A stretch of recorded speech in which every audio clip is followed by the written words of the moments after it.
नमस्कार दोस्तों, आज की इस वीडियो में आपका बहुत बहुत स्वागत है। दोस्तों, इस वीडियो में हम बात करेंगे ध्वजांक विधि से भाग, है ना। इससे पहले मैंने ध्वजांक विधि का एक और वीडियो आपको बना करके दे दिया है। आप वहां से भी ध्वजांक विधि, वहां पर मैंने बेसिक लेवल से यानी कि किस प्रकार से ध्वजांक विधि में अपन सवाल को व्यवस्थित करते हैं और किस ध्वजांक को करने के लिए क्या क्या मान निकालने की जरूरत होती है, वो सारी चीजें मैंने बता दी है। ठीक है, तो आप उस वीडियो को पहले जरूर जाकर के देख लीजिएगा। ठीक है, उसमें बच्चों मैंने जो आपके प्रश्नावली 1 है, बच्चों प्रश्नावली 1 है, उसके क्वेश्चन नंबर ध्वजांक विधि से क्वेश्चन नंबर 1, 2 और 3 तक उसमें मैंने बता दिया है। ठीक है, आज हम इस वीडियो में बात करने वाले बच्चों क्वेश्चन नंबर 4। ठीक है ना, क्वेश्चन नंबर 4 ध्वजांक विधि से क्वेश्चन नंबर 4, ध्वजांक विधि का क्वेश्चन नंबर 4। और बच्चों ये है बहुत इंपॉर्टेंट है, 210। ध्यान देना बच्चों, क्वेश्चन हमारा 210 15 32, 210 15 32 डिवाइड बाय बच्चों 879। और इंपॉर्टेंट क्वेश्चन है बच्चों, तो ध्यान दीजिएगा, इसको किस प्रकार से हम हल करने वाले हैं आपको अच्छी तरह समझना है। तो बच्चों, ध्वजांक विधि से भाग करने के लिए आप सभी को पता है, हमें कोई सा भी भाग करना हो बच्चों, हमें कितने खंड बनाने होते हैं? हमें 3 खंड बनाने होते हैं। ठीक है ना, कितने खंड बनाने होते हैं बच्चों? 3 खंड हमें बनाने होंगे। इस प्रकार से हमें 3 खंडों का निर्माण करना होता है। ठीक है, उसके बाद हमें प्रथम खंड में ऊपर की ओर बच्चों हमें ध्वजांक लिखना होता है। क्या लिखना होता है? ध्वजांक। और नीचे की तरफ हमें लिखना होता है मुख्यांक। क्या लिखना होता है बच्चों? मुख्यांक लिखना होता है। ठीक है, अब आप सभी जानते हो बच्चों, ध्वजांक क्या होता है? यानी कि जिस संख्या का भाग देते हैं बच्चों, भाग दे रहे हैं हम 879, है ना, समझो, यानी कि 879 का अपन भाग दे रहे हैं बच्चों। तो यहाँ पर इसका यानी जिस संख्या का भाग देते हैं उसका जो इकाई का अंक होता है बच्चों, वो ध्वजांक कहलाता है। तो यानी कि इसका इकाई का अंक कितना हो गया बच्चों? 9 हो गया। तो यहाँ पर ध्वजांक कितना होगा? 9 होगा। इसके बाद जो शेष अंक बचते बच्चों, यहाँ पर शेष अंक 87 है। तो ये 87 जो है बच्चों, ये किसका काम करेंगे? मुख्यांक का काम करने वाले। ठीक है, तो ये आपको समझ में आना जरूरी है। इसके बाद बच्चों हम प्रथम खंड के बाद बच्चों डायरेक्ट जंप लेने वाले तृतीय खंड में। ठीक है, तो तृतीय खंड में आएंगे और तृतीय खंड में हम क्या लिखने वाले? जिस संख्या में भाग देते हैं, ध्यान देना बच्चों, जिस संख्या में भाग देते हैं। अब बच्चों भाग इसमें दे रहे हैं अपन, इसका इकाई का हम तृतीय खंड में लिखते हैं। ठीक है, और जो शेष अंक होते हैं बच्चों, उनको हम लिखेंगे मध्य खंड में। तो यानी कि 210 और 153, इनको मैं थोड़ा दूर दूर लिख रहा हूं बच्चों। ठीक है, अब आप कहोगे कि सर आपने तो दूर दूर कहा था, लेकिन फिर ये 210 पास में क्यों लिखा? बच्चों इसमें हम भाग देंगे। इसमें क्या देंगे? भाग। तो चूंकि 87 का भाग बच्चों 2 में नहीं जाता, फिर 1 यानी 21 में नहीं जाता, तो इसके लिए फिर मैंने 0 भी इसके पास में लिख दिया। ठीक है, तो बच्चों जो ध्वजांक विधि का क्वेश्चन होता है बच्चों, ये 2 स्टेप होता है। पहला भाग करते हैं, फिर उसके बाद घटाते हैं। ठीक है, तो सबसे पहले अपन भाग करेंगे, यानी भाग किस में देंगे बच्चों? यानी कि अपन 210 में, यानी कि मध्य खंड की प्रथम संख्या, है ना, प्रथम संख्या मतलब जैसे 2 में भाग नहीं जा रहा, फिर 1 लिया, 21 में नहीं जा रहा, फिर 0 ना, यानी 210 में भाग देंगे बच्चों किसका? 87 का। तो जब भाग देते हैं तो एक तो आता है भागफल और एक क्या आ जाता है? शेषफल आता है। ठीक है ना बच्चों, ये ध्यान देना है आपको। तो 87 का भाग 210 में देंगे।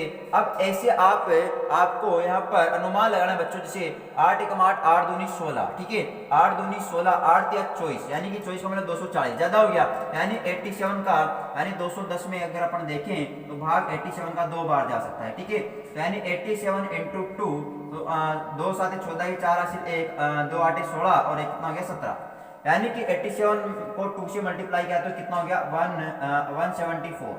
अब घटा लेते हैं बच्चों, यहाँ पर 10 में से 4 गया तो 6 और 10 में 7 गया तो 3, हमारे पास बची और यहाँ पर घटा। यानी कि बच्चों हमारे पास जो शेषफल आया वो आ गया 36 और जो भागफल आया कितना गया? 2 आ गया। ठीक है, भागफल कितना गया बच्चों? 2 आ गया।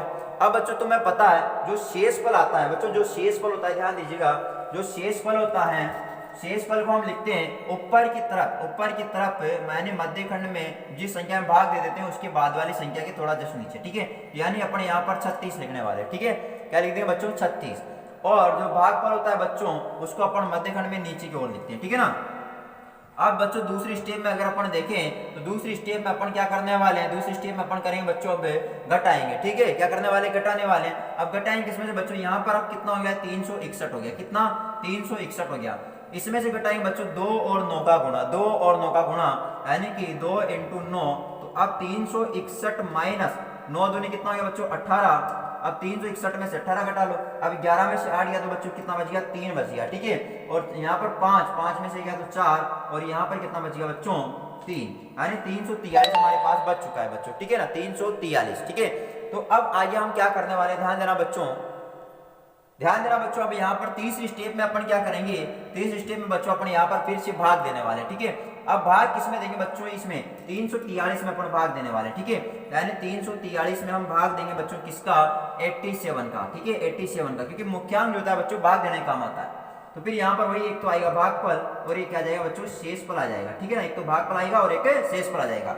अब 87 यानी 87 को मल्टीप्लाई यानी कि देखो गुणा करके अनुमान लगाओ बच्चों ना, यानी 8 × 8 8 2 16 8 3 24 8 4 32 8 4 32। अब 87 को अगर मैं 4 से गुणा करके देखो बच्चों तो 7 4 28 के 8 से 2 8 8 4 32 33 34, ठीक है, 348 हो गया। तो बच्चों ज्यादा हो जाएगा, ठीक है। इसका मतलब अपन कह सकते हैं कि 343 में अपन भाग देंगे किसका, 87 का, तो ये 3 बार जा सकता है, ठीक है।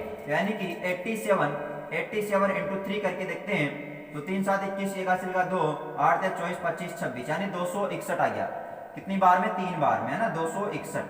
अब 3 में से तो 2 आ गया और यहाँ पर 14 में से 6 जाएगा तो कितना बच जाएगा, 8 बच जाएगा, ठीक है। और यहाँ पर कुछ नहीं बचेगा, तो यानी कि हमारे पास बच्चों शेषफल आ गया 82 और भागफल कितना आएगा, 3 आ जाएगा। अब बच्चों जो शेषफल होता है उसको यानी कि जिस संख्या जो संख्या हमारी यूज हो चुकी है उसके जस्ट बाद वाली संख्या के थोड़ा नीचे यानी यहाँ पर 82 लिखने वाले, ठीक है, 82 लिख देंगे। और जो भागफल आता है उसको मध्यखंड में नीचे की ओर लिखने वाले होते हैं। अब चौथी स्टेप करनी है बच्चों, चौथी स्टेप में अपन क्या करेंगे, घटाएंगे। अब घटाएंगे किसमें से बच्चों, यहाँ पर 825 हो चुका है, कितना हो गया, 825। इस 825 में से बच्चों अपन इस 9 और 3 का गुणा घटाएंगे, यानी कि ऐसे भी कह सकते हैं 3 और 9 का गुणा घटाएंगे तो 3 और 9 का गुणा घटा दो तो 825 माइनस 9 तिया 27 होता है बच्चों ना।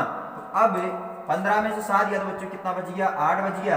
अब यहाँ पर कितना है हमारे पास, एक और एक में से 2 नहीं जाता तो यानी कि 11, है ना बच्चों, ध्यान देना।